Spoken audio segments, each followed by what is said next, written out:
Devil Throat the outside, starting to hit top gear now. It's Kips Bay 2 lengths clear from Devil's Throat. Contemporary late on the scene. Kips Bay just in front. There's a wall coming.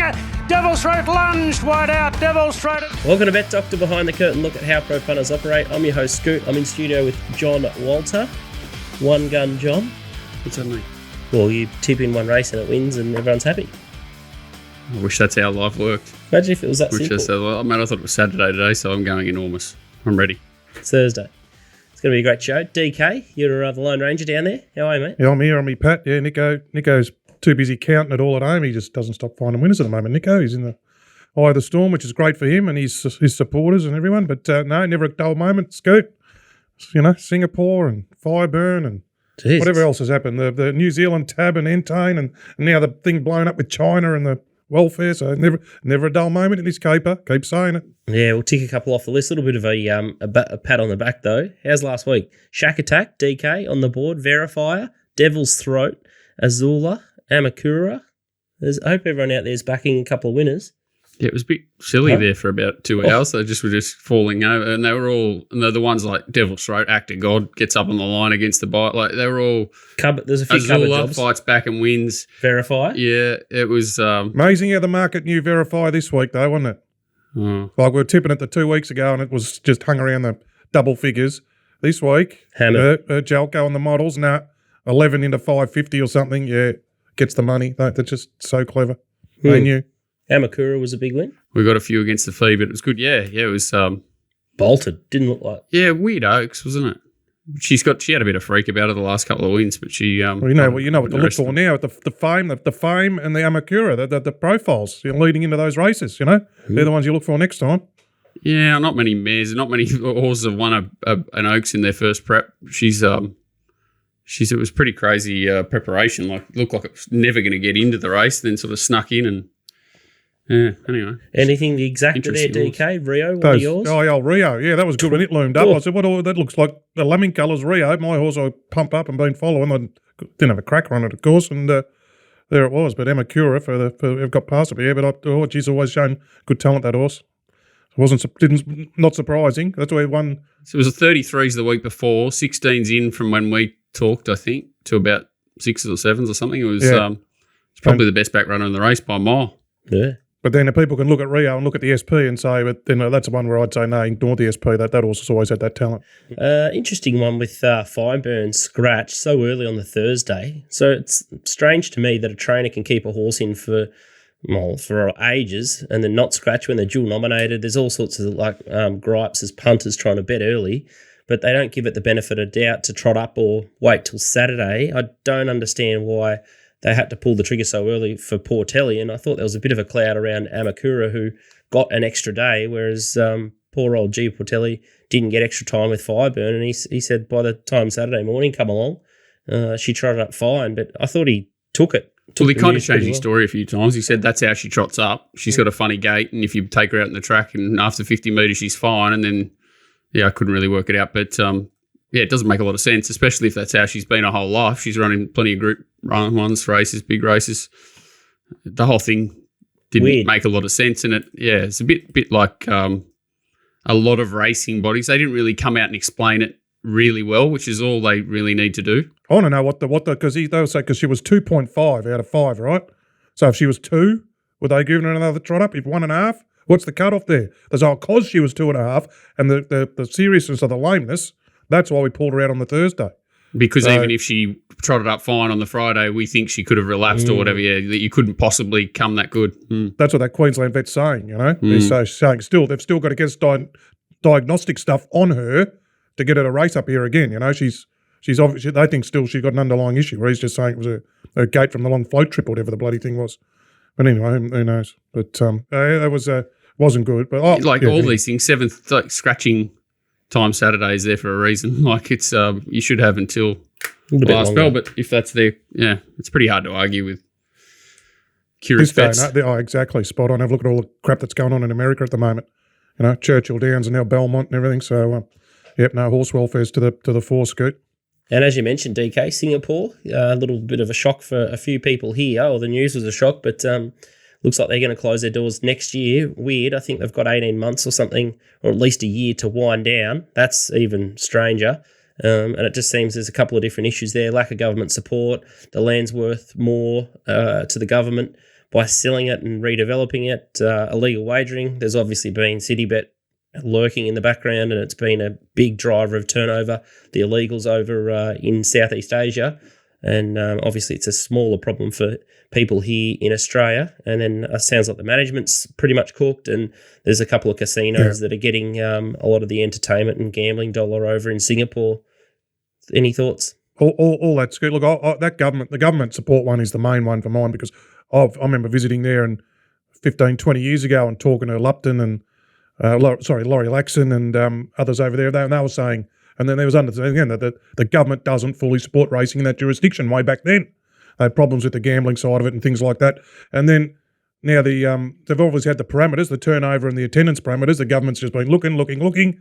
Finally, they're both for the casinos and the CityBet. They've both come down. They said, right, that's it, close that. But I reckon they've always had their eye on it, and now they've reached their parameters where they can pull a pin. When I was over there, I thought it was operated by Hong Kong Jockey Club. I thought it was, and I thought, I assumed, I never knew that they must have owned it all, and sort of whatever. So it was a bit of a surprise. So I just wasn't aware that the government had taken it back over, but that was always going to be, it's a weird joint. Like, they don't even have their own water. They produce nothing. They import everything. It's land and there is just so prime over there. It doesn't really surprise, but it's a shame. And they're talking about people stepping in and reversing their minds. If you can reverse the mind of the Singapore government. Good luck. But it's a shame. But it is weird. It sort of has declined the racing even over there. It's like they've taken their foot off the gas, maybe on purpose. COVID obviously wouldn't have helped. They've only got a couple of betting shops you can go into, which I assume would have been closed. Most of the betting's on track there, so they would have copped a big hit there that we didn't. Well, that's it. And then with most of the betting on track, you can see why. I remember here when Crown opened, right? Racing, prior to Crown and Pokies, racing was the only game in town pretty much for the gambling. And we've seen people have been putting out photos on Twitter recently of the betting rings. And when I first started there, it was all in the betting rings. And then everyone started going to the casino, all those punters, all those bread and butter punters, that's where they all went. And then the crowds just slowly, it has changed now with off-course TV But Sky and all those sorts of things. But over there, you can see the punters just go to the casinos. Yeah, and the illegal CityBets, obviously. No, CityBet's a big, huge over there. Yeah, if it's perceived as more value to not play within the tote, or they don't stimulate the wagering enough, I can see why the illegals would just take over the market too. And then again, that's when the government doesn't get the kickback, and then the whole thing falls on its head. Whether that's what they were hoping for or not, it's probably they might have been waiting for a gap to the government. As soon as it sort of fell by a lower threshold, I doubt they were too concerned on pumping it back up. Maybe it was their opportunity to seize the land back. The worst, I think, the participants is obviously the worst, and everyone probably knows someone. Walt probably does, but I just felt sad reading Shane Barchiger's article. Like, he's my vintage. He's nearly 50. Been in racing all his life. His wife's Singaporean. His 3 kids are Singaporean. He can't come back here and be a lucky or stuff like that. He's got to stay over there, And I just, it's like they're being turfed out, sort of thing. So that's the people I feel sorry for, all those participants. Most of them are expats, aren't they? The port, like the ground staff and everyone, like the local Singaporeans that work there, like they're working for next to nothing. Like, it's not exactly a like, it'd be probably a nice environment they're working in compared to a lot of the other things that the locals have to sort of pick up and do. But it's the expats who'll probably be more upset with it. Might be headed off to Selangor. Was that Kuala Lumpur over in Malaysia? The horses. Pick up the slack.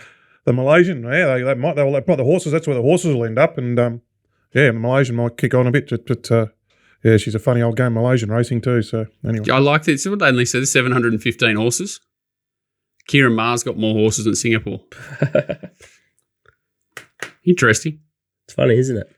Another little jurisdiction, Sleepy Hollow, is New Zealand. I see the Entain deal. There was a little bit of back and forward with, was it one of their CEOs, or who's the man there behind? Dean Shannon. Dean Shannon, that's it. And he said that the Tab brand would remain, and they're going to open up a second brand. So you can bet odds to $2,000 at two different bookies. The old Lux bet trick. Yeah, that one, that theory. Yeah. So you 5 to 20 to 1 shot, you can have 200 on it. Well, and then it can, if it's got a win, and there'll be 20s into 12s, and Why Then would you go ever again. have a bet there? Why would you ever strike a blow? Why would you bother? The problem I've got with that is exactly that. Or if you got a 40 to 1 chance, you can have a couple of $50 notes on it, which is really frustrating. And then, not to sink the boots into them too difficult, they'll take the bet and then they'll just leave the price there, and then they'll just keep rejecting your bet and tell you to bet closer to the jump. Like, that is 100%. And then how you open up they operate. I'll tweet it later. an It's account happened with to your me next this door week. neighbour, and they want to take you to court. Exactly. It's laughable. Only if it wins. Exactly. So Yeah, they'll cop it all if it loses. and they're tied into it for 25 years. So, you can read all the spin and all the news through NZ. I don't think it's the best outcome for New Zealand punters and smart punters over in New Zealand. There's nothing that appeals to me. There's only one thing that appealed to Scoot, and probably want the racing punters, but if you just read on there, you're looking at a which maybe people might have idea was a punter's promise, which is a minimum bet on sport. So if they made that a monkey, that is something, or whatever it was, that'd be something they have on all the joints over here, where that's seals pie in the sky stuff, even though they keep lobbying for it. Well, the only thing that they've got on the only big advantage that they can bet sport in run over in New Zealand, but you can't do it here in Australia, which is absolutely insane. How can you bet sport, not bet sport in run here, when you can bet races in run, and they can, I don't know what the change has been, and it may be only me because I'm retarded, but 526, which is Sky 1, is now about 5 seconds behind 528, which is racing, whatever they call it. So how far behind the live is 528 from, and then 526? So you got people betting off different timings, and no one knows what the timings are. You got people betting on track live. You can't bet on sport. It's just crazy. Oh, that's a good idea. Apart from the nice horses that come over, it's nearly irrelevant now, isn't it? New Zealand racing, they send their crows across a couple of 10 horses, and they're going backwards over there, aren't they? They're the ones probably hurting from the Singapore news as much as anyone selling them. That's right. Yeah, they're just a farm and a factory and a breeding ground to the supply. which we need. Yeah, exactly. They do that very well, especially for stayers. Yeah. And they give their horses time compared to us. So true. That's our little around the grounds with the news. Today's show is going to be a beauty, as Don is airborne. Biggest day, the Straddy, and he's going to have a couple of little bets there. I think he likes one in the JJ Atkins. Walt, the Grinch, previews only one at Randwick for the Bob Charlie Stakes Day. He was a pro punter, bookie, owner, trainer. You know, he's head of the Racing Hall of Fame, isn't he, Bob Charlie? So he's lucky he came through when he did. One of the greats of racing. When's the next punter bookmaker they put into the Hall of Fame? When are they going to have a day for Who's that going to be? Yeah, Dean Shannon. I think that's more of his administrative work, and that might have been struck out, that other stuff. It's more his admin stuff. Well, when I did a bit of a search on him, that's how he celebrated as a pro punter, bookie, owner, trainer. That's you, John Walter. So when's your I'll be in day? the Dungeon of Fame. The Dungeon of Fame. Locked up. Holy cow. Oh, Nico Noonan's probably the hottest punter in Australia right now. Funny if it won yesterday. Oh, gosh, he just keeps tipping. What about left, that right, kid? Center. Did you watch that race? I saw it flash You've been on. watching He was this. dead last. I'll talk to Nico when he gets it. He keeps doing it, this L. Campbell. Like, he's done it 5 times since he's been here. Had things just sitting out the back and rounding him up. Ice in his veins, that kid. I'll talk to Nico about it when he comes. Or it comes on.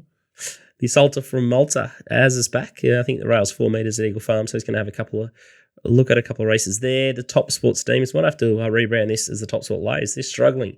I struggled for legless. TopSport. Bob is back. Bob's been back for a couple of weeks now. Group 1 races in Queensland. Odds for 5,000 the Straddy and the JJ Atkins. So if you like one, you can launch there so that you can get top fluck or best tote. So no fishing for price. You just lock in Bob and you get the best of the prices that they bet. But let's welcome Jason AZZOPARDI to the show. How are you? Scoot. How are you, boys? Good to be back. Intriguing listening to you about Singapore. They're cast that joint, aren't they? You go to jail if you eat chili and spit it out. They're banned racing, but the biggest tourist attraction is the old 4 floors. Been there, Scoot, have you? Oh, Jesus. Hey? No, I haven't. I think when you go to Singapore, there's Marina Bay Sands. There's also the four floors of Singapore if you want to Google that. Give me a spell.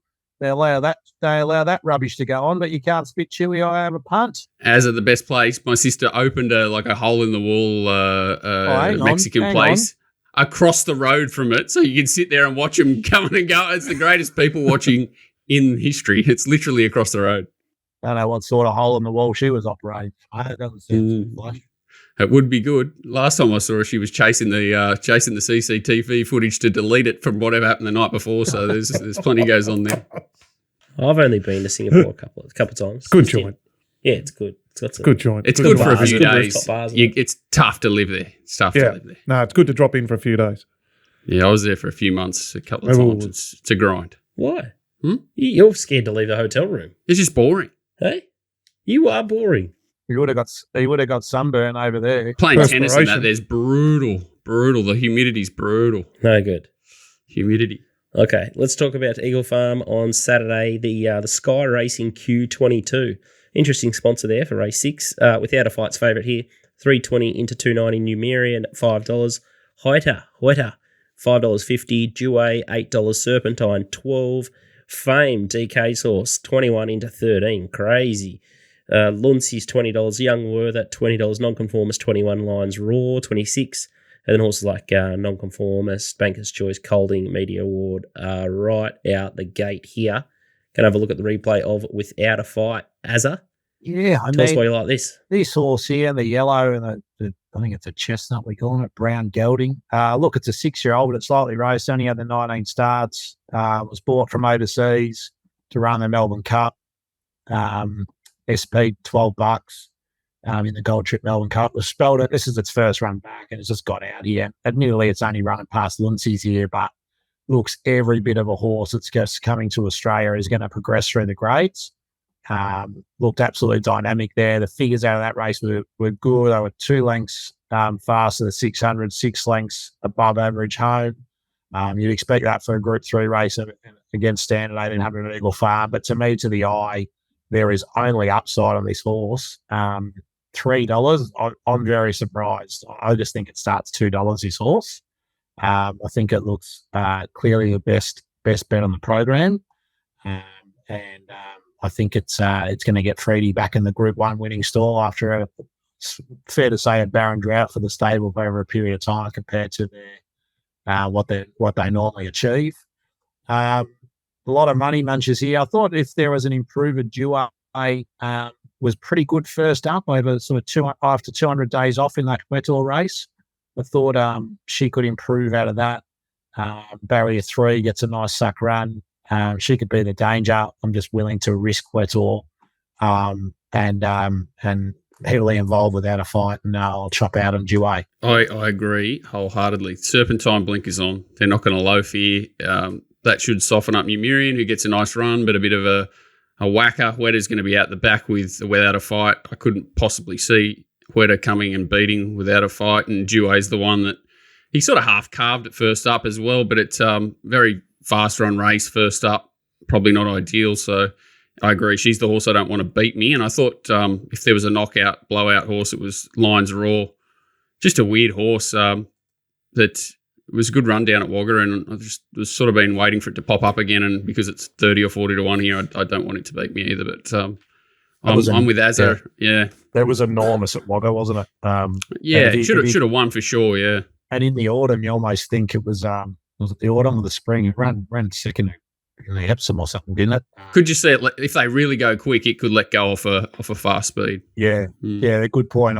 That escaped me. I do recall that run well, just because I backed Wicklow in that Wagga Cup, but I was lucky to get away with it. It did run well. But like for me, if Swentor can't beat Without a Fight, JW, if opinion, Without a Fight's an odds-on chance of this. Honestly. Yeah, I just think because they're going to be back there together. It's just had perfect runs its last 2 Wetter, and it just seems to go off a bit sort of as he gets into his prep. I think, 2 in a row is pretty good for him. I think he's got a few niggles. It's strong 2,200. If it was a sort of sit sprint and he was going to settle, 6 in front Without a Fight, it's a different race, but, fair ground, both back together in the pack with a strong tempo. Good on a dry track too. Very important dry track for Without a Fight, obviously, and it should get it. DK, is that your money? Fame, 21 into 13. Seems big throw at the stumps here from Peter Moody. No, it'd just be something off the second placing last start. All right, but much harder against the old horses, I would have thought, wouldn't it? Oh, Probably about 8 lengths. I completely penned it. I give it. Yeah, me too. Fair bit of confidence there, so we'll push on. Race 8 is the Stradbroke Handicap, and early money's been for Think About It. $3.10 into $2.80. Hawaii 504.80. Converge $9.50. Ruthless Dame 11. Yellow Brick is going to struggle to get a run. $12. Opal Ridge, similar boat there. $13. 14. Cardinal Gem. AF Cabin 14. Rothfire's drawn the car park 19. Valana 21 in from 50s. Chain of Lightning is bouncing back into form, $21. Gentleman Roy 50s into $26. Royal Merchant $26, and you got Scolopini, Surf Dancer, Pelisipan, Dragon Leap, 11.11, and the others there. The first replay we're going to have a look at is the Think About It race here. And, look, he was good again. He keeps stepping up and performing. You can see Converge in the Edward Kajango colours, whatever his name is, the red and black. It's the Ado. No, it's not. They're not, but they're close. Yeah, whatever. It's they're those colours that look ones like that. I don't really care. I just care about the horse. Sneaking up on the inside here. Was first up this day. I think wins the race if gets through. It was first up. Think About It was second up. I think it's going to take a lot of benefit from that race, and I think it's got more upside. Feel like history's repeating itself a bit here. Last year, Alligator Blood just beaten in that same race. I might have been the BRC Sprint actually. Then went second up into the Stratty Barrier 17 T Clark, and brutally made me cry beating Private Eye in that Stratty. He didn't beat Private Eye. The ride beat Private Eye. That was brutal. Don't even start me. I haven't got over it. So I think. I really want to be on it here at sort of the double figure price. Just a better value and a handicap. I'm not really a favourite back. I Think About It could definitely win. I think the other one, the other point to make was the thing about this race is actually the pace. So I'm expecting, obviously Rothfire's drawn outside with Nash to go forward and Scolopini, but they're not necessarily going to go psycho. So it'll be interesting to see what someone like Chain of Lightning with Linda does. There's a risk of an upset here if they do dawdle in front, but I am just banking that won't happen in a full field handicap at Eagle Farm. And then I just thought the other one I wanted to include, and I just think the best 3-year-old in the race isn't Hawaii 5-0. I actually think it's Ruthless Day, and obviously I tipped it in that Sangster at sort of $17, and the second and third from that went another award in Zapateo. They ran second and third in the Goodwood behind Royal Merchant. Look, the race setup definitely suited her this day. There's no doubt about that. And the Adelaide form hasn't held up in Brisbane. That's probably one thing we've definitely seen. But look, I've just got a lot of time for this filly. She was just beaten by Jacquinot in a Manfred, just beaten by Sunshine in Paris and in that surround. All the form around her is great. She's just at this stage done absolutely nothing wrong. Mickey D, Group 1. Kieran keeps him going in the preps. I just thought she was the best 3-year-old in the race, and it's sort of $17, $18. I didn't want to let her go around without me. So I'm going to back those two, taking on Hawaii 5-0. I thought Think About It was probably the only winning chance. I wanted to find Cardinal Gem. I've been saying for 6 months he can win a Stratty. I just think he wants Sting out a little bit to be competitive at this level, and that's why I've not tipped him here. I don't like all this agreeing. I don't like it all. I agree. I think there's 4 winning chances: Converge, Ruthless Dame, Hawaii 5-0, and Think About It. Think About It's well and truly short enough. Converge is the value if they're getting down the middle of the track and he has any luck. Little bit different horse to Alligator Blood in. I think Alligator Blood probably runs a mile at 2,000, whereas Converge has probably got a shorter turn of foot, so he's going to probably need a trail up. To be able to sort of gets a trail up and exposes him in the last 300. Yeah, if he drew a gate, I would have declared him Converge. So you probably get $12, $13, I'm assuming, by race time. But back with cover, 3 wide, blending in at Eagle Farm. It's not bad. He's just the sort of horse to me that if he drew a gate though, he can land that 2 pairs closer. He can do it, and he doesn't have to conserve. He can conserve and still just let go. Whereas if he's got to make a run for an extra 200, it's not undoable, but it's not what you would want to declare a horse like a psychopath like me and back it to my arse bled, which is what I planned on doing until they didn't even show the barrier draw. Wasn't that anticlimactic? 5 p.m. barrier draw with the fireworks, and they don't even show it anywhere. That was awesome. Well, Peter should have put it on 528. Yeah, I think that's why it didn't go on 528. But anyway, Ruthless Dame super strong, just keeps coming. Should have won that surround. Whether that form holds up or not, as you said, you're getting $17 to find out. I think Hawaii 5-0 is the one that is the X factor because I got him beaten a midweek and then he came out and looked like Burnborough, and then he's sort of 40 days off for this horse. If anyone's seen him, he's the biggest, fattest thing you've ever seen. Like, he's so hard to keep the weight off. So that run will certainly trim him up, and he doesn't even need to improve off that last start win too. It was a great ride.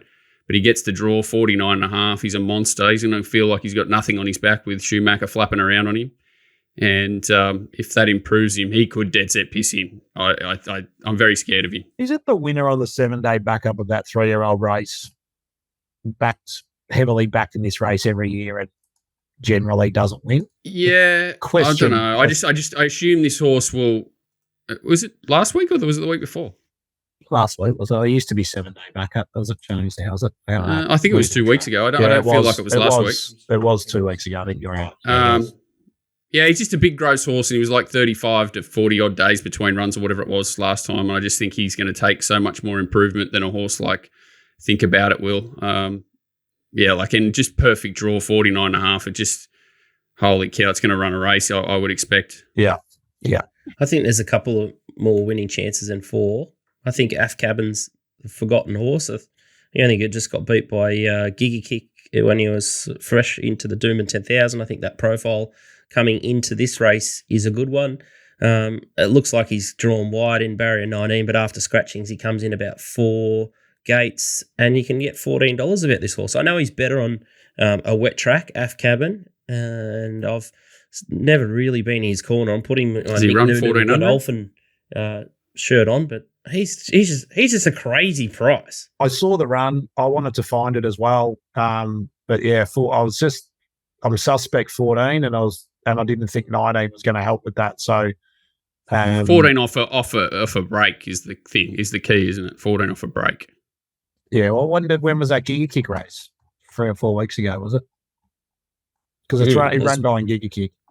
Sorry, midday, 13th of May, so 3 weeks. So yeah, it's second up. So it's not a break yet. Yeah, second. And he's trolled in between that Giga Kick race too. So look, I mean, I know when they're running him. You got a Cole, you got Group 1. You know, he's in light. Yeah, Group 1 handicap colt, absolutely. Yeah, so why wouldn't you run him? Why would you put him in the paddock and wait till he's 4? So I can see why they are having to throw out the stumps. Got a huge amount of ability. It's the beauty of these races, right? Let's love handicaps. Long live the handicap. Big price. If Kieran Maher gets Royal Merchant to win this, I am commissioning my own. I'm going to gold 28, 36, 48. How many carats can you have? 93 carat gold statue of Kieran Maher if he can get Royal Merchant to win the Stradbroke off the preparation it's had. Like, I would have said the same thing in the Goodwood, don't get me wrong. What a freak. What a freak training effort. He's a gun. There's no doubt about it. The other horse that I'd probably kick up for is maybe Gentleman Roy, but I thought he was a touch disappointing. But he's definitely a horse that can spike second up, but I've sort of missed the price there, 51 into 26. So I think he'll drift and you'll get another chance to back him if you like him, because he was a little bit, he's flat as a tack in the Kingsford Smith, and a lot of horses just zip straight by him. DK, you're our new Group 1 expert. You just make one bold statement and the horse usually trots up, so let us have it. Mate? Yes, you, down Converge. There. So I love Converge's run. I knew his put half bit of cold water on it first in that run, so it looked probably underdone. So, and then the way he savaged the line. So yeah, no, with Converge there. Oh, there you have it. Three of us in Converge. Huh? Interesting. Maybe I won't get the $12 or $13 I was hoping for. He presents all, doesn't he, Adjabot? He talks so well. Question without notice, what's Scolopini worth? How much is Scolopini worth? What? If it was on the open market. What? Is he a sale, is he? No, bloody Nigel Chaplin I saw bought 10% yesterday online for 16 grand. I thought, geez, that horse might be worth more than 160,000. Told him to ring me when he's going to buy an horse. 200, 100 to 200, I guess. 100 to 200. That's I thought he got a good deal for. Thought he got a good deal. Got a runner in a Stradbroke and pay 16 grand, 10%. He's like 7 or 8. That's right. You're basically paying for this run. Yeah. Oh, he can easily keep going and winning 1400 metre open class races at Flemington and that sort of thing. Run, get on the speed, and That's right. Yeah. I think Nige does it because he loves racing, right? He's a racing man, a pro punter, but absolutely loves it, and he's always on the English sales looking for shares. Hunting. Is he? He's all over it. Doesn't miss a sale, scours the catalogue. And funny quick story there. We had this camel that we bought for 3 anyway. Won a non-tab. We tried to sell it at like 2,000 metres or something. Not one bid, nothing.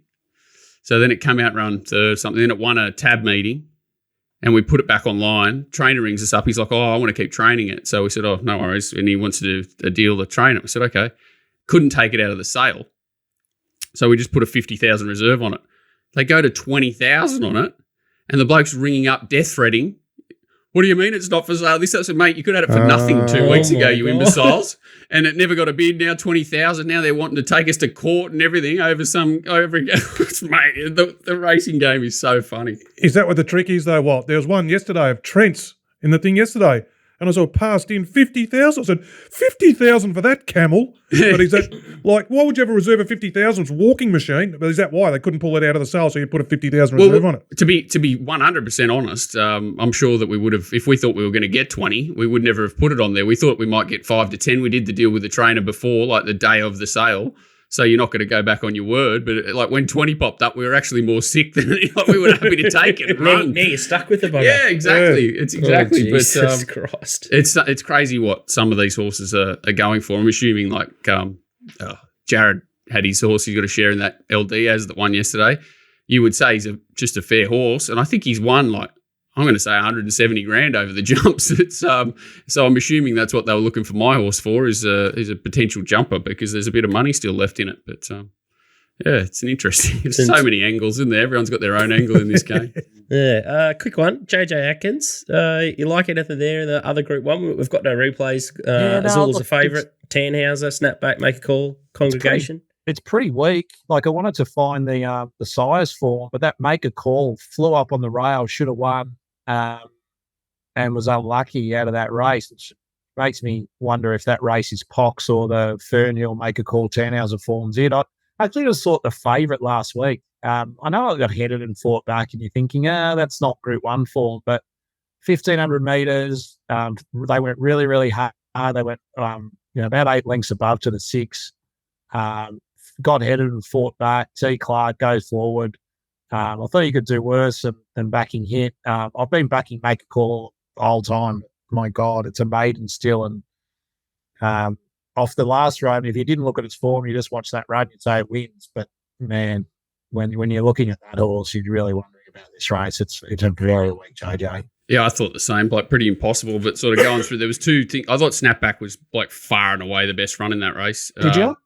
Yeah, I just thought it was so strong. But like the other one just had suck, dash up, and the inside was pretty good. I thought Snapback was good. The start before that at Gosford, it was complete forgive. Again, a horse that's, it's not easy to take short odds about. And the other angle was Miracle of Love, who Masara's horses, I don't know what the heck's changed in his training regimen. He trains about 40% now. He's an absolute weapon, Paul Masara. He come out and said this is the best horse he's ever had. Very well bred, obviously, but he's done deal there. Stallion out of Miss Finland. Its run first start in the race was okay, sort of got cluttered up, and I bet against it at wherever it was, Doomben or something the other day. And if you ever want to see a horse that's more home in your life than the thing I backed, it came from behind it, got the run out. This horse got held up, Miracle of Love. Mine put sort of 2 or 3 on it. Full momentum, hard fit horse, and Miracle of Love went past it late like it was stuck to the ground. She could just jump out of the ground up to this trip and blow their heads off. I wouldn't be surprised by it. I just think she's the point of difference. Like you're saying, it's not a vintage JJ. She's coming out of a midweek. I'm assuming it was a maiden win it up there and sort of getting up in distance. I think she's really dangerous because there's just not much depth. I thought Miss Jolene was a really good run in the. She was, but I think she's going to do similar. Like she's 25, she'll suck you in. You don't want her to beat you, but they went really quick there, and she was sort of. I think she'll do the same. And I like the horse. I'm not knocking it at 25, so don't get me wrong. Yeah, I see he's put a visor first time. What will that do to it? Well, it's good for when the sun gets in your eyes. No, the sun won't get in her eyes. I think she's just a victim of the train, like Kelly Schweider. If it was a different, more high-profile trainer, she wouldn't be $26. Yeah, if it drew a gate, I'd be super keen to sort of risk that she could chime in, that she could hold a spot a bit closer. But you can just see, like you say, they're always super conservative, probably drop it out again and dash home and drive you mad. But 25-1, definitely not knocking it. I love the horse. I sent Kelly Schweider an email one day and he still hasn't replied. That doesn't surprise me. Anyway. All right, Azza, I think you've steered us into a couple of winners there. I don't like agreeing with him. We normally go head to head. Let's hope so. I need to lift, to be honest. Clemenceau last week, 950 and a 550, and like a busted. So that hurts. Isn't it a weird horse, that horse? Oh, It's yeah. just life, that horse. It's life. That was its I'll be watching Nico's segment, hoping that he tips extra 2 in race 2 at Sandown on Saturday, because I am heavily involved there. I think the only reason that you tipped Ruthless Dame was to remind everyone that you could still tip a winner. Well, I just thought I needed to, because I've been pretty average, to be honest. Like, I'm not really out of the keep. So maybe I'll have to pull up stumps if I can't. I can pull something out of the hat this week. Pull something out of the hat this week. Settle down. Come on, he's had one Settle bad down. week. He wants to throw the toys out of the cot. Calm down, boys. All right, have a good one. Good luck. Just mate. keep punting. Just keep punting, There- boys. There he was. Jeez, he's a bit down in the dumps there. Yeah, I think he'll bounce back strongly. Can't keep a good punter down. And a man who is absolutely on fire is Nico Noonan. I'll tell you what. Well, he's I don't know why he's not in the studio with DK. He's got enough money to get a private chopper into Crown, I would have thought. Avoid all the freeway traffic. Nico, how are you, mate? Yeah, it's going well. Find a few winners, so we'll just kind of keep the processes the way they are and see if we can keep chipping away. Some of the horses you're finding are phenomenal, and DK will probably talk to you now. The one yesterday, Funny If It Won, ice cold ride from Luke Campbell.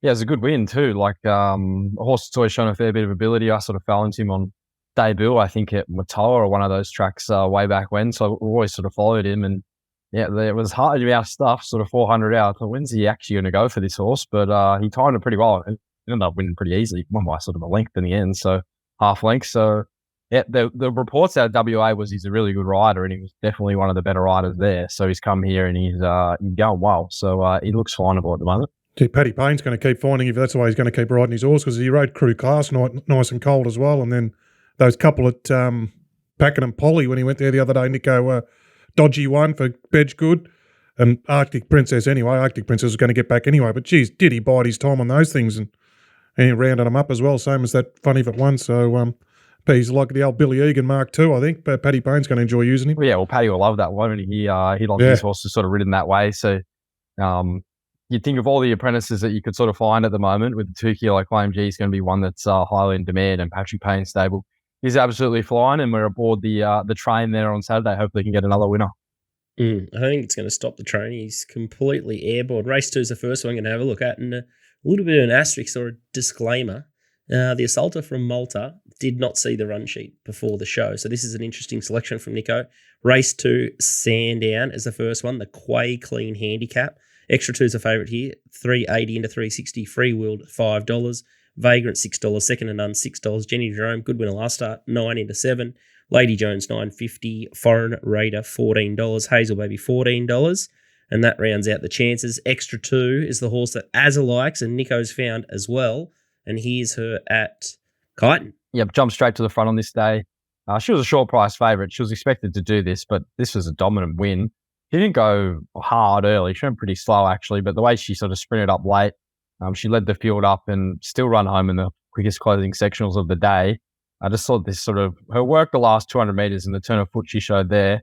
Yes, she didn't beat much, but she was an impressive win. It was her first run for Maya Eustace. You go back to her debut run at Ballarat when she was in another stable, and she probably should have won that too. So she's always been a filly that's shown a fair bit of talent, and there could be every chance she's improved under Maya Eustace. So I thought off that first up win, that was a big win. And you look at the rest of the form in this race, the leader is very iffy. The Flemington form, which Jenny Jerome won, Vagrant ran second in a 58. The run prior, Freewheel was there. She was kind of a bit unlucky. I think everyone's probably happy enough to be against that form, which probably just leaves you with extra 2. The market hasn't necessarily missed her, but if we get back to say a soft 5 on Saturday, she's a horse I'm pretty keen on. I think if the track's not too wet, that'd probably be the only concern with her, because she hasn't really seen a proper wet track, but hopefully it's on the improve. It's a 7 now, but there's probably no more rain to come. So if it's on the improve, and it gets back to sort of a 6 and maybe even the better side of a 5, should be hard to beat then. So it's just a little bit worried on the track. But if say it was like a soft 5 on Saturday, I'd probably just be declaring it, to be honest. But that's the only worry of the track. Oh, yeah, as soon as I saw the meeting come out, I mean, that horse, obviously, and you'll find a lot of blokes, like I said, as a Nico, I mean, Nico, like you said, it went pretty slow there. I'd like to see what you say, how slow they got to go very slow, because I think it did go like 13 or 14 below or something, didn't it? And then, but the way that turn of foot when he asked for it, that's only good horses have got that real turn of foot, despite how slow they go. It gets some favours on Saturday as well. It gets gets W Pin with the 3 kilos, Nico. You haven't mentioned that 51. yet, have you? So it gets him with 51 kilos. Could be the best horse in the race with 51. So with a turn of foot like that. Yeah. So it was with, who was it with? Stephen Brown or something? I think the Griffiths had it. I mean, they talk about Mar Eustace. They've got this bloke who works for him, Will Bourne, who's Butch Bourne's son. And I don't know what his bloodstock manager or what he is, but he's so good at his job getting all these horses in. So I'd say he's gone and found this. They've seen the debut run at Ballarat, which was eye catching. Gone and I don't know what they offered for it, 200,000 or something. Put them all in. I think he's Mar in the ownership. I think he is as well. And then so I saw it at Cons. Well, this is a good horse, and I think it's just a good horse. So they paid a bit of money for it, and it'll keep improving. So hard to beat. But having said that, can I just go back again, Nico? There'll be two schools here because of the slow early tempo. I mean, it hasn't got quick overall figures. So I'll be very interested. The market hasn't missed it. So I'll be very interested to see. There'll be some who, the figures punters and all this, who might hold its price or drift a bit, I think. Yeah, it will be interesting late, but it does have that offset of W pin and getting under the minimum, which they also love on these wet tracks. So it's going to be interesting to watch that late market, but I'd be happy if she drifted because you can probably just get more on then. But I would think she firms, to be honest. That would be my read on the race late. I think with that, just W pin aboard Mar Eustace, dominant winner last start, and then down and below the minimum weight, I would think she at least holds her price, and if not firms. And you can see he's confident because he's dived into race 9 as his next one, the Tyler Porter Handicap. This to me looked a little bit tricky outside the fave, but let's hear about it. Normandy Bridge is a favourite, $3.50. Daytona Bay $3.70. Deep Strike $7.50. Alverdun $8. Secret Plan $10. Macram $17. Maserati Bay $17. And Cherry Tortoni $18. And that's the replay we're going to have a look at. And the horse that Nico likes at odds, Cherry Tortoni. Yeah, he was just given a bit of a buy on this day, really. He's working into the race okay there in the red and white back in the field. And then 4 of the 2 is the quickest split of the race. And then pretty much from here on, the rest of Australia gets held up and has nowhere to go. I would have thought if he took the run out wide and he was able to build his momentum, he probably would have run second here. He's a horse who was a bit in the wilderness earlier this campaign. They backed him up this day at Flemington, and he found somewhere near his best. He's been back to the trial since that run at Moe, where they just sort of sent him around, which I think is a good thing just for an older horse, keep his mind ticking over. Billy Egan goes aboard, which is a big jockey change. And he likes to sting out of the ground, and he could be looking for 1,800 metres deep into his career now. So he's a horse that tends to, once he finds a bit of form, he tends to hold it. I think off his last run, he could suggest he should have been right in the finish there. Pinstripe won that race, who obviously ran in the same race last start as Normandy Bridge, so you can tie all that form in. I thought Normandy Bridge, he was short enough for mine in a race where there's probably a few holes in a few of the runners. I thought Cherry Tortoni, you could make a fair case he could be the best horse in the race when he's at his absolute best. And I think Saturday he could be somewhere near that. Now, deeper into the campaign, Billy on, P-Pain flying, and just a few things in his favour with a bit of sting out of the ground. So at around sort of $15 or $16, I just think you have to back him. Yeah, it's an interesting one. I went and had another look at the replay of Normandy Bridge, and I was trying to find a couple of horses, Secret Plan, and I obviously saw the replay of Milford first up, thought those runs were okay. I thought Normandy Bridge was holding all of his opponents there last start. It gets B-shin on now, and this horse is just going to be strong as an ox at 1,800. I think this stable's just finally figured out that the 2,600 and the longer trips aren't his cup of tea, and you know what Mars like, they just hold him at that peak for so long. So I think he's going to take a world of beating Normandy Bridge, and he's already been, for something into $3.50. So interesting angle there with Cherry Tortoni outside the market, the big danger there, Nico. Any thoughts, DK? Cherry Tortoni. Nico's he's married to the camp, so no surprise. But good camp to be married to, Nico, the Payne camp. But Billy going on, I just noticed. I mean, how strong Billy come back since his injury? Like, what did he ride? What was Moonameka group race the other day? He rode the Foxy Freedom. Moonameka's up in Brisbane riding group winners. He's down here riding winners. No, the pain joints flying. So yeah, in that race, normally we just hit at straps now, obviously, so it'll be hard to toss. But I thought they're the two. I think, for the value play, Cherry Tortoni. But one you said, Nico, Double Bridge will be hard to beat. If you want more of Nico's action, there's two ways you can find it. Little Birdie Syndicate up 65 units now. Boys just can't stop backing winners in that one.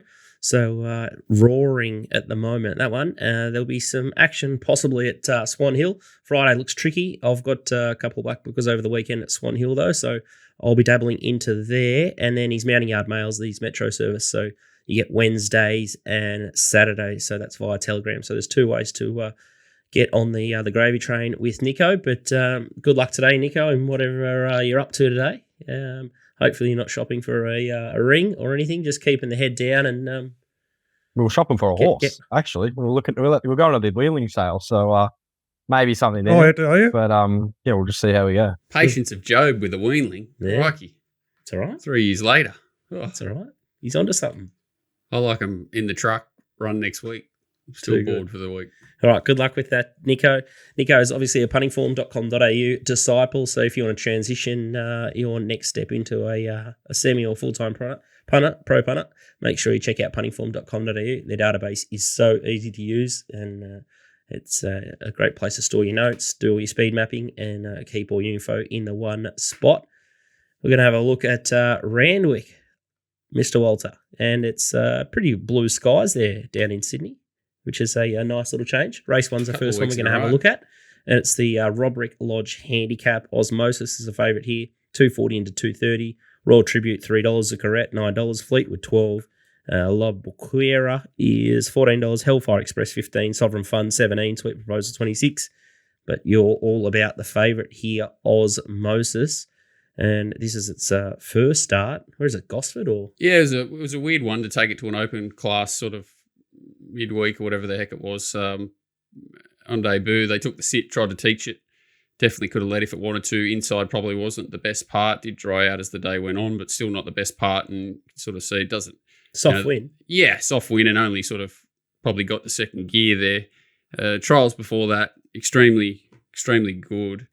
There's a huge wrap on this Royal Tribute, which is, I sort of went through the program a few times trying to find the best angle. And Royal Tribute is a scary runner. Certainly has got good gate speed. Outside draw won't affect it. You can see Reggie dropping the hammer from there. Just hoping that, I know Zuckeret's up in Brisbane as well. It might not run, but hoping, say, split decision, La Boquera, something kicks up underneath and just makes him work a little bit, softens him. And I think if Dylan sort of gets this horse across into a midfield position, you'll see a pretty nice horse. Letting down Osmosis, I set the alarms and $3.70 went up and I was pretty excited. It lasted about 3.4 milliseconds. Obviously, someone's got the bots finely tuned with these early markets. I've got no idea why they want to back something to win a minimum price with one bookmaker. It doesn't, it mind boggles me. But regardless, where it was sort of 240s, it's nothing to write home about, but maybe coupled up with a couple of these boys that have found other horses sort of without a fight extra two. A bit like last week, if we can strike a couple of blows, that might be the best way to play this, because I certainly wouldn't be having the max bet on it at $2.40. I think it's probably about its right price, but I do like the horse. And the lunatics in our silly Discord there, I know a few of them have had speculators on this horse to win the Everest, which is a big stretch from this. But Wow. if you want to win an Everest or get on the radar, which is what Bjorn will be definitely trying to do, this horse will be certainly there, ready to sort of put him away if he can. And I think we'll see a pretty good horse on Saturday. And if Royal Tribute's a better horse, too good. But I think this one's one out of the box. So Wow. What about taking on the thing that won yesterday in the Everest Walt? What about What's that that? thing? What didn't something win good yesterday in Sydney? Commemorative. yeah, I didn't like. I like the one that ran race 2. I thought the one that ran race 2 is about a lot better horse. But the one that ran race 1, I think it was. Beast. I think it was like 17 hands, and I just loved how it pushed him out of the way. But the two, it was sort of, I think it was everything was exaggerated. The leader and outside leader are pit ponies. They're both weak. The one outside the leader probably had to work a bit, so it was entitled to be weak. I don't think Gaze is anywhere near. I think it needs 900 at Queanbeyan, and so maybe it looked a bit better to the eye than what it was. But like it's in the right camp, isn't it? They sort of other stables might have rushed that horse to the races a bit earlier, and it's had its time. And once it gets to, like, I don't know if it runs a mile or something and gets to Randwick, it might be dangerous. But the thing that ran in race 2, Nostalgia, I've never heard an interview like Charlie Duckworth before the race. They're like, oh, what do you think? Nah, just wins. Well, where do you think you'll be in the run? Doesn't really matter. Wow. So what about, any worries? Nah. After the race, one before, what do you think? Yeah, went all right, I guess that's what we're expecting. So when a stable with that many runners and that many good horses is that confident about a horse, not excited by it when it does what it did, and it sort of, you could see J Mac, he didn't care what happened. He was just keeping it in clean air the whole way, and it just extended. I know there was a couple of runners that were unlucky there. I think it's one to follow, Nostalgia. I don't know where it'll go, but it's a nice horse. Nice horse. Found a couple of nice horses throughout the show. Racingwatch.com.au. You can jump into the Discord and have all those fanciful dreams about the Everest. Mate, they're already on. You see, they've already found a winner at Manukau Dogs. They're in. That's how sick Leg they are. one in. That's how sick they are. And what time is it? Yeah. 10:44. Yeah, so we're off. They'll bet anywhere. They'll talk about anything, and they'll do anything.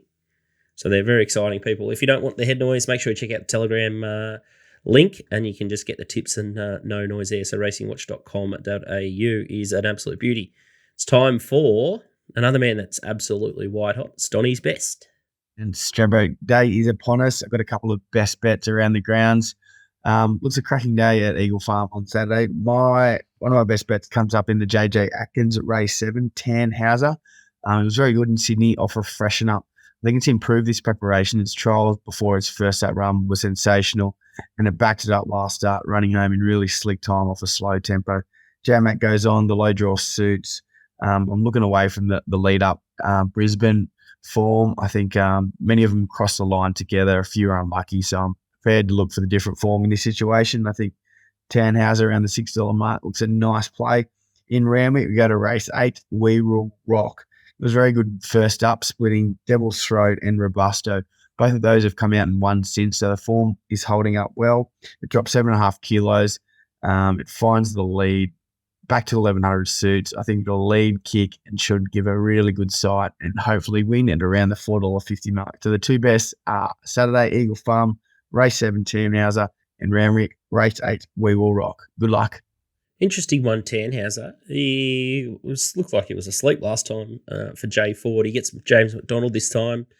How do you see that horse improving into the JJ Atkins? Looks like a mile will definitely suit him. Yeah, I mean, none of us sort of mentioned it, which is interesting. And I certainly, if you were going to do a deep preview on the race, you'd have to talk about it. But I don't know. It was a good win last start. It sort of beat the pattern to a certain degree. It's got a sense of timing, right, stable. But I don't know. I don't know. And First time J to J Mac, that's got to be something. First time it sees a good track. Is another reason why it could improve. Yeah, it just seems like it's well found. Like you're getting $14 against a pretty steady field last start, and whilst it did a really good job, this has certainly going to be more difficult. It's not a race I'm too overly interested in, to be honest. I think that's why I sort of went looking for the value and Miracle of Love, sort of double figures, but it can win for sure. It's just a bit of a tricky race. This is an interesting. I'd love to be able to bet and play with this one. If J-Mac can sit this horse midfield, or not much worse than that, because he just flopped out last time. He was miles off him last time, and it was a good win. But I just worry he might get too far back, a horse like this. But if midfield or if he bounces well, I'd be happy to invest there. But more keen if Donny likes. I'd be in shock if it wasn't in the first 5 or 6. Mm-hmm. Yeah, I think it. Oh, you think it'll bounce out? Yeah, I think it will be. No, there you go. I probably want to be on then, if that's the case. And the other one, what was it? We Will Rock. We Will Rock. It's a race I had a really good look at. I actually really like a horse against it. Conscript. The horse is just flying, like crazy flying. If it had a rider, I know the same rider won on it last start. You don't get the 1.5 kilos for Roy Jones Jr. anymore. He's lost his claim, so it goes up 4.5 kilos. Last start, he sort of set it a task, and it was up to it. But it was the right part of the track to come down at that stage of the day. Super impressive, and yeah, I'd expect it to do similar. I just wish they put a senior on it. I know that these guys are really loyal and they like to stick with their jockeys. But if this horse had a senior, I know there's not too many around in Sydney either. He's just absolutely airborne and weird. One of those weird horses that can, settle anywhere in a race and hit the line when he's in the mood, and he certainly is at the moment. So, yeah, and Jay Ford's on We Will Rock. Yeah, I just find him hard to find. And, leader on the fence is key. So probably pattern of the day is really important to this. If you can lead and the fence is good, Donny's horse I'd certainly promote. If it's sort of pretty neutral, I think Conscript will get over the top of him, and Spacewalk will no doubt have plenty of hot race love after last start. Well, yeah, it was a good thing beat, obviously, last time, but 13, where's it going to get to? Jean-Claude Van Damme on it. I think Conscript's a more solid option just because it's versatile, drawn perfectly. But if it's definitely on pace and fence is good, Donny's will give a huge sight. That's Donny's info there with a bit of a filter or some thoughts around that. Let's have a look at the TopSport Steamers, aka the TopSport Lays.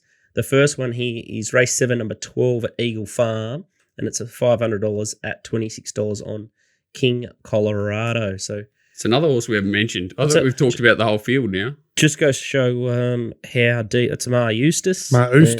Eustace, and it's a Kembla Grange winner last start, beat Eleven May and Ashfall and Cape Size, that one. So it's drifted. It's kicked back out to $31 there. So market doesn't love it. Jay Collett, barrier 3.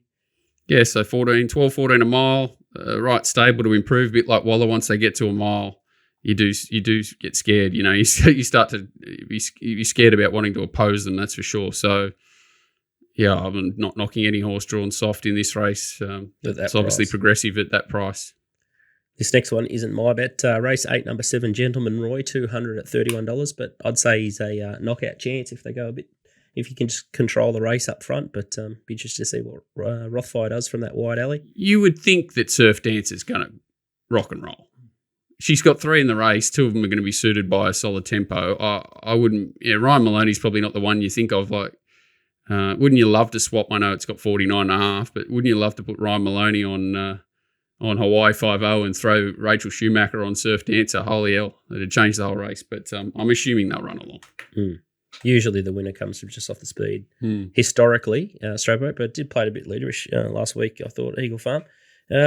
Sandown race 8, number 8. This horse is Airborne, Sandy Prince, $10. I think the price has gone now. It's into around the $7 quote. This will be sort of up and on the speed. So interesting, couple of little haze on us there. Looks like it might be a partial jobby there, DK. $230 at the $10. It's a weird bet, isn't it? Huh? $230. It's looks a weird like they've bet. got the scissors out. Chinese dentist. The dentist bet. Yeah, $230. Not $230. Don't want any more. This horse. Yeah, it looks like they've got the scissors out there. Here's our Bonneville Pacific Ruby's an interesting run. I thought Sig Positano, Barbie's Fox Prowling. Oh, it's a bit up for grabs. And I see Hutchie's put D. Oliver on his horse Hello Broadcast. So it's due for a bit of a change in luck. My man Ollie with Omakura. He's done well. I think he's riding that one. Is he on holidays here, or is he coming back? Yeah, he's going off to play golf in the West Coast. So he's completely airborne, Ollie. Mate, just goes to show. He just pokes around and makes his $500,000 a year or whatever he does.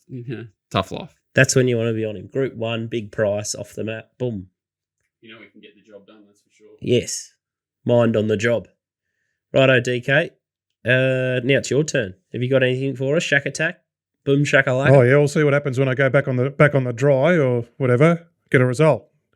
So I'm just looking there now. It's just become Swan Hill's just become heavy 10 after that rain for the first meeting on Friday. 3 days in a row on a heavy 10 track. That's going to be good. But anyway, something a bit of value. Scoot, so heavy 10. This is it failed on debut, but they said it was too firm. Now it's come back for the winter, and it's struck us off track. So this thing's called race 2, number 8, Priceless, trolled up deluxe in the shades. So I'm just and it's $6 or something. So I hope it can handle the ground. And one to follow. There's one in. I think it might be in Sunday. I'm tipping off the noms here. Thing called Electric Impulse. Electric Impulse, keeping on being the 64 or something. It gets a run. If it doesn't run there, just follow it wherever it runs. It's Henry Dwyer. Henry. It had the grouse. This is had the grouse maiden win for the Unfashionable Stable, and I wasn't in any position to go and or know anyone to go and buy it, but some clever blokes have. The Bald Eagle, it's Mike Simons, Bruce McAvaney, they've all gone and bought it. I think they paid about $200,000 for it. Give it to Henry. and it just had the beautiful clean up the other day on a wet track. So Henry loves getting a winner at Swan Hill. So if it runs up there, be hard to beat Electric Impulse, but I think it's a horse to follow if it doesn't get a run there. What about these poor blokes? They've bought this horse for 200. They've got it ready for a race, and DK's shelved them. It's unbelievable. What a bastard.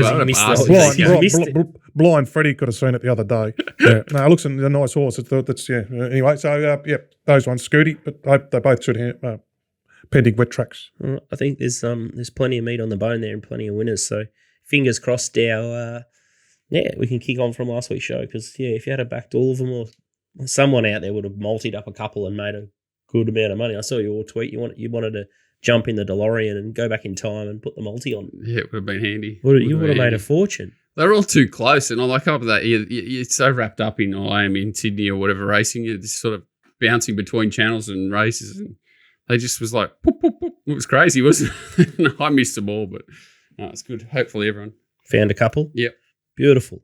All right, it's been a good show, DK. That's it's a wrap from us, and hopefully have a big weekend on the punt yourself. Swan Hill, be ducking, dodging and weaving there on the wet track. Get the flippers out, but try and find something. See you, boys.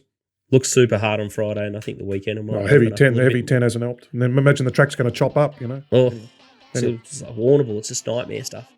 All right, big thanks to our sponsors and all the boys on the show, and fingers crossed we found you a winner for this weekend. We'll see you next week.